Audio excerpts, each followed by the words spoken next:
အားလုံးပဲမင်္ဂလာပါเนาะဒီနေ့ကကျွန်တော်မက်ကလောင်ဖောက်တာနဲ့ပတ်သက်ပြီးတော့ပြောပြမှာဖြစ်တယ်အဲ့တော့ဒီအပတ်ကကျွန်တော်တို့ဒီတနင်္လာနေ့ပေါ့เนาะဒီနေ့ကဒါကျွန်တော်ကဒီဗီဒီယိုဖိုင်တွေကိုကြိုတင်ပြီးရိုက်ကူးထားတာဆိုမဲ့ဒါတနင်္လာနေ့မှကျွန်တော်အစီအစဉ်နဲ့ကျွန်တော်သိတာပေါ့ဒီတနင်္လာနေ့ကနေစပြီးတော့ဒီနောက်တစ်ပတ်တောက်ကြဒီအားလုံးပေါင်း10ရက်စာက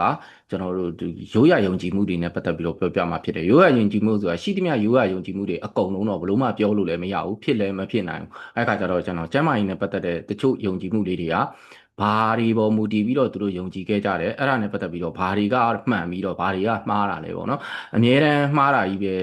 ဲတော့မဟုတ်ဘူးเนาะတချို့ကလေးတွေကလည်းចောင်းကျိုးတင့်ကြော်တာလေးတွေတော့ရှိတယ်ဒီနေ့မှာတော့ကျွန်တော်မက်ကလောင်ဖောက်တာနဲ့ပတ်သက်ပြီးတော့ရှင်းပြမှာဖြစ်တယ်မက်ကလောင်ဖောက်တာကလွန်ခဲ့တဲ့6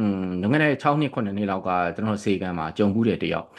သူကကလေးကိုမက်ကလောင်ဖောက်ထားတာကလေးရဲ့ဒီဟဟာပေါ့ဘယ်ဘက်ချမ်းပေါ့နော်ဘယ်ဘက်လယ်ဘင်းမှာအကုန်လုံးကသူကအနီရောင်လေးတွေသူကဟိုဒီနိုးစီဘူးကွန်လိုဟာမျိုးနဲ့ချစ်ချတာအဲ့ကကြောင့်ရဲတွတ်နေတာပေါ့သူ့ရဲ့ idea ကတော့မက်ကလောင်ဖောက်တယ်ဆိုတော့သူကအဖျားရှိလို့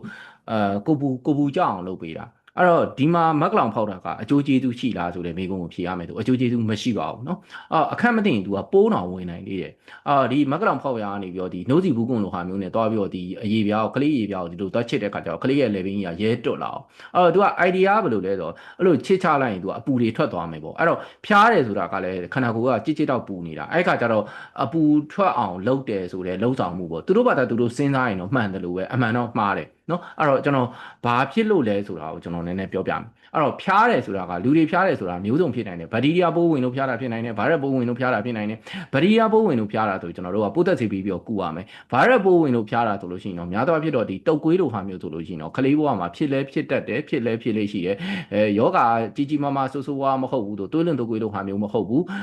အရန်ဆေးရုံတင်ရတဲ့အချင်းအဆင့်ထိမဟုတ်ဘူးဆိုရင်သူကအိမ်မှာပဲကုလို့ရဆိုကုလို့ရတယ်အဲ့တော့ဒါဆိုရင်ဘာဖြစ်လို့ဒီမက်ကလောင်ကဖောက်ကြတာလဲဆိုတဲ့ဟာပေါ့နော်အဲ့ဒါကတော့သူ့ရဲ့ဒီခုနှစ်တွေပါတွေအတိအကျတော့ကျွန်တော်လည်းမသိဘူးတချို့နေရာတွေမှာမက်ကလောင်ဖောက်တယ်လို့မခေါ်ဘဲနဲ့တခြားနာမည်အခေါ်ပေါ်နဲ့ခေါ်တာလည်းရှိပါလိမ့်မယ်ဒါလည်းကျွန်တော်မသိဘူးဒါပေမဲ့ကျွန်တော်သိတာကတော့သူတို့ကဒီအပူကိုထုတ်ဖို့အတွက်ကိုအလုံးလုံးကြလောက်ကြတာပေါ့နော်မက်ကလောင်ဖောက်လိုက်ရင်အပူတွေထွက်သွားမယ်ဆိုပြီးတော့ယုံကြည်မှုနဲ့လောက်ကြတာဖြစ်တယ်မက်ကလောင်ဖောက်တယ်ဆိုတာဖျားတဲ့အချိန်မှာလောက်ကြတယ်ပျောက်သလားဆိုတော့ဖျားတာနဲ့ဘာမှမဆိုင်ဘူးမပတ်သက်ဘူးအဲ့တော့အယူဆအမှားကြီးဖြစ်တယ်ဆိုတာကိုကျွန်တော်ပြောကြားခြင်းတယ်အဲ့တော့ဒီဟာပြောရင်းနဲ့ကျွန်တော်သွေးရဲ့သဘော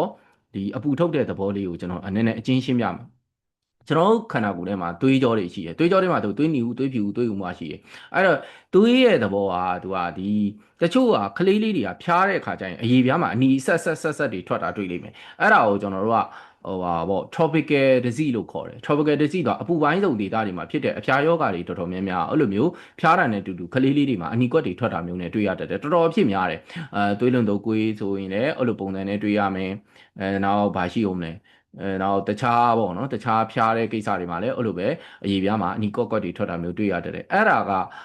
ကျွန်တော်တို့ဒီသွေးဥမွားပေါ့နော်သွေးဥမွားဖောက်ပြန်ဖြစ်တာကြောင့်ဖြစ်နိုင်တယ်ဒါမှမဟုတ်သွေးခဲစေတဲ့တက်တွေနဲ့ပြဿနာရှိလို့ဖြစ်နိုင်တယ်အဲ့ဒါမျိုးကြရင်ခန္ဓာကိုယ်မှာအနီစက်တွေထွက်နိုင်တယ်နောက်ပြီးတော့ဒီဘက်တီးရီးယားပိုးဝင်တယ်ဗိုင်းရပ်ပိုးဝင်တယ်အထူးသဖြင့်ဗိုင်းရပ်ပိုးဝင်တာပေါ့ဗိုင်းရပ်ပိုးဝင်တဲ့ကိစ္စမှာလည်းအဲ့လိုမျိုးအနီဆက်တွေထွက်တတ်တယ်အဲ့ဒါနဲ့ကျွန်တော်တို့မက်ကလောင်ဖောက်လိုက်ခြင်းအဖြစ်ကဘလို့မှမပတ်သက်ဘူးเนาะဘလို့မှမပတ်သက်ဘူးဒါပေမဲ့လူတွေကယုံကြည်ကြတာကအဲ့လိုမက်ကလောင်ဖောက်လိုက်တဲ့အခါကျတော့လေဘင်းမှာအနီဆက်တွေထွက်လာတဲ့အခါကျတော့တကူလုံးမှာထွက်တဲ့အနီဆက်တွေနဲ့သွားဆင်တယ်ဆိုတဲ့အခါကျတော့ခက်ဆင်ဖြစ်နေဖြစ်နေတော့အပူလည်းထုတ်ပြီးသားဖြစ်မယ်ယောဂလည်းတက်တာမယ်ဆိုပြီးတော့မှားယုံပြီးတော့ယုံကြည်ကြတာဖြစ်တယ်အဲ့ဒါကဒါသွေးရဲ့သဘောနဲ့ပတ်သက်ပြီးတော့ကျွန်တော်နည်းနည်းပြောပြတာအပူထုတ်တာနဲ့ပတ်သက်ပြီးတော့ပြောပြမယ်အပူထုတ်တာကလည်းကျွန်တော်တို့ဒီလူကြီးတွေကိုအပူထုတ်ပေးတယ်ဆိုတာကြားဖို့မှာပေါ့သူကနင်းတာဆိုတာဒီခန္ဓာကိုယ်ပေါ်ဟိုကလေးကသူကလူကြီးပေါ်မှာတက်ပြီးတော့နင်းပေးတာဥမာပေါင်တို့ခြေတလုံးတို့အဲ့လိုနင်းပေးတာကျွန်တော်တို့ငယ်ငယ်တုန်းကလည်းနင်းပေးခဲ့ရဘူးပါတယ်အဲ့တော့ तू ကဘယ်လိုလဲဆိုတော့ idea ဥမာပေါင်နင်းနေဆိုပါဆိုနင်းလိုက်ရင် तू ကခြေပွားလေးက तू ကတာလေးဒီလိုလေးဖိတာပြီးတော့ तू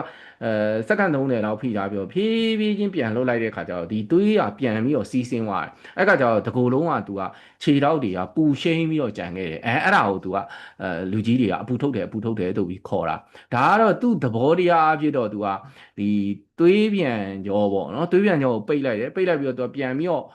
သွေးပြန်ကြောပြန်လှုပ်လိုက်တဲ့အခါကျတော့သွေးပြန်ကြောသွေးတွေကောင်းကောင်းမွန်မွန်ပြန်ပြီးတော့စီးဆင်းသွားတဲ့အခါကျတော့လူကတကိုယ်လုံးသွားတယ်ခြေထောက်ပေါ့နော်ခြေထောက်တွေနွေးသွားတယ်အဲ့ဒါကိုသူကတကိုယ်လုံးရှိန်နှင်းဖိနှင်းပေါ့ဒီခြေထောက်တွေရှိန်နှင်းဖိနှင်းဖြစ်သွားတယ်အဲ့ဒါကိုအပူထုတ်တယ်ဆိုပြီးတော့ခေါ်ဆိုကြတာဖြစ်ပါတယ်အဲ့တော့ဒီနေ့မှာတော့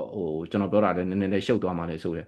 ကျွန်တော်ကမက်ကလောင်နဲ့ပတ်သက်ပြီးတော့အဓိကပြောပြတာဖြစ်တယ်ဖျားတဲ့အချိန်မှာမက်ကလောင်ဖောက်တယ်ဆိုတာကလွဲမှားတဲ့အပြုအမူဖြစ်တယ်လွဲမှားတဲ့အယူဆဖြစ်ပါတယ်အဲ့တော့ဖျားတယ်ဆိုလို့ရှိရင်ကျွန်တော်တို့ကကလေးဖြစ်စေလူကြီးဖြစ်စေဖျားတယ်ဆိုရင်တုပ်ကွေးလားတခြားဘာယောဂါလဲကျွန်တော်တို့စမ်းစစ်ဖို့လိုတယ်